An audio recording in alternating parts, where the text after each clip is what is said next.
আসন্ন ত্রয়োদশ জাতীয় নির্বাচনে বিএনপি ও জামাত তাদের ইশতেহার দিয়েছে। দুই দলের ইশতেহারেই শিল্প ও সংস্কৃতি স্থান পেয়েছে। চলুন দেখে নেওয়া যাক দুই দল কিভাবে দেখছে সংস্কৃতির পুনর্নির্মাণ ও ভাবনাগুলো। শুরুতেই আসি বিএনপির শিল্প ও সংস্কৃতি নিয়ে ইশতেহার। তারা বেশ কিছু পয়েন্টের মাধ্যমে এই বিষয়টি তুলে ধরেছেন।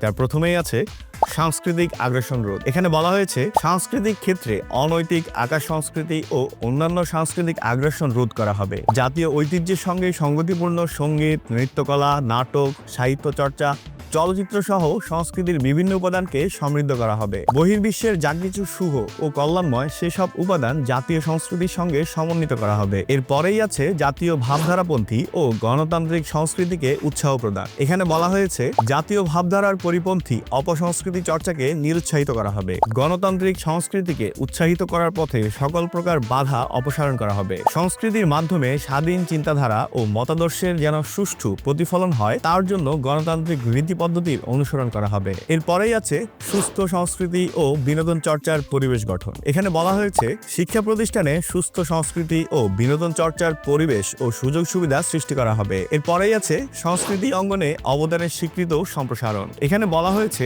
জাতীয় সংস্কৃতির প্রধান ক্ষেত্রে অবদানের স্বরূপ জাতীয় পদক প্রদানের রীতি আরও সম্প্রসারিত করা হবে। সেখানে উল্লেখ্য যে বিএনপির হাত ধরে বাংলাদেশে স্বাধীনতা পুরস্কার, 21 পদক ইত্যাদি জাতীয় পুরস্কার প্রবর্তিত হয়েছিল। এই ছিল বিএনপির শিল্প ও সংস্কৃতি নিয়ে ইশতেহার। এবার আসি জামাতের শিল্প ও সংস্কৃতি নিয়ে কি ভাবনা রয়েছে। জামাত ইসলামী তাদের এই ভিশনের নাম দিয়েছে স্বাধীন বাংলাদেশের স্বতন্ত্র ঐতিহ্য ও সংস্কৃতির পূর্ণ বিকাশ, যার 1 নম্বরে রয়েছে সুদূর অতীত থেকে বর্তমান পর্যন্ত এই জনপদের পূর্ণাঙ্গ ইতিহাসকে দালিলিকভাবে সংগ্রহ ও সংরক্ষণ করার জন্য যাবতীয় উদ্যোগ গ্রহণ করা হবে। এই ইশতেহারের 2 নম্বরে আছে শিক্ষাক্ষেত্রে উপেক্ষিত ঐতিহাসিক ব্যক্তিত্বদের পরিচিতি তুলে ধরার উদ্যোগ গ্রহণ করা হবে। তালিকায় 3 নম্বরে আছে ঐতিহাসিক ঘটনাবলীর আলোকে বিভিন্ন ধরনের চলচ্চিত্র নির্মাণের যথাযথ উদ্যোগ গ্রহণ। তালিকার 4 নম্বরে আছে বিভিন্ন ঐতিহাসিক দিনগুলোকে স্মরণীয় করার লক্ষ্যে বিশেষ দিবস হিসেবে ঘোষণা করে রাষ্ট্রীয় পৃষ্ঠপোষকতায় এই দিবসগুলি পালনের ব্যবস্থা করা হবে। তালিকার 5 নম্বরে আছে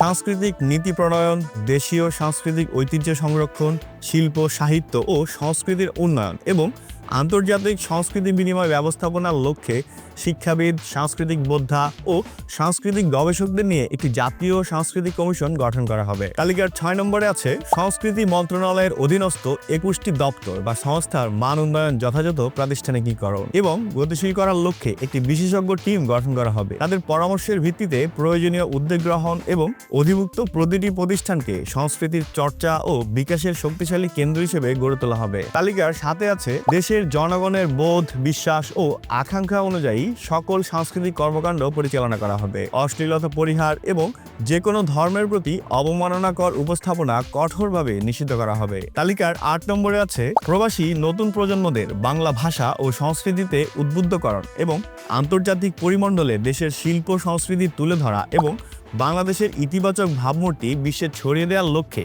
বিভিন্ন দেশে বাংলাদেশি কালচারাল সেন্টার প্রতিষ্ঠা করা হবে। এই তালিকার 9 নম্বর এবং শেষ ক্যাটাগরিতে আছে সাহিত্যিক ও শিল্পীদের অবদানের ভিত্তিতে সম্মানজনক রাষ্ট্রীয় পেনশন ব্যবস্থা চালু করা হবে। দুস্থ ও প্রতিভাবান শিল্পীদের সহায়তায় প্রতিষ্ঠিত শিল্পী কল্যাণ তহবিল বাজেট বৃদ্ধি করা হবে। এই ছিল জামাত এবং বিএনপির ইশতেহার। এই ছিল আজকের আয়োজন। সবাইকে ধন্যবাদ।